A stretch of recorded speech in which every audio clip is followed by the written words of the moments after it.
ప్రశాంతంగా సాగుతున్న జీవితాల్లోకి చిచ్చు అంటే ఇప్పుడు హైదరాబాద్లో కనబడుతుంది. ఇదివరకు వర్షం పడుతుంది, నీళ్లు పోతాయి. అలా కాకుండా వర్షం పడి నీళ్లు నిలిచేది ఎక్కడయ్యా అంటే మరి లోతట్టు ప్రాంతాల్లో అయితే ఏ రోడ్ల మీదనో తప్పించి కాలనీలు మునగడం అనేది ఏ చెరువుల్లో కట్టిన కాలనీలకు తప్పించి ప్రాబ్లం ఉండేది కాదు. ఇప్పుడు మొన్న అమీర్పేటలో చూసాం, 2-3 సార్లు ఇళ్లల్లో దాకా నీళ్ళు వెళ్ళిపోయినాయి, షాపుల్లోకి నీళ్ళు వెళ్ళిపోయినాయి, వాళ్ళ పొయ్యిలు గీయలు నాశనం అయినటువంటి పరిస్థితి, చివరికి వాళ్ళు ఆందోళన చేసింది చూసాం. అట్లాగే వివిధ కాలనీల్లో నీళ్లు నిండిపోతున్నాయి. గ్రౌండ్ ఫ్లోర్లో ఉన్నటువంటి వాళ్ళు నానా తెప్పలు పడుతున్నారు. తాజాగా మహాత్మా గాంధీ బస్ స్టేషనే మునిగిపోయినటువంటి పరిస్థితి, తాళ్లు పెట్టి వాళ్ళని తీసుకురావాల్సి వచ్చింది.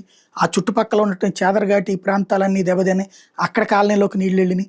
ఫస్ట్ టైం కంటిన్యూస్గా జరుగుతున్నటువంటి పరిణామాలు. ఇది ఏ కుట్రలో ఉండవు. ప్రకృతి రూటు మారింది. ఒకప్పుడు హైదరాబాద్ ప్రకృతికి ఇప్పుడు హైదరాబాద్ ప్రకృతికి కంప్లీట్ డిఫరెంట్ అయింది.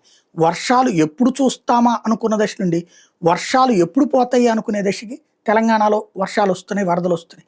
సీరియస్గా దృష్టి సారించి అసలు దీనికి కారణం ఏంటి, పరిష్కారం ఏంటి అన్నది ప్రజలకు చెప్పాల్సిన అవసరం ఉంది ప్రభుత్వం.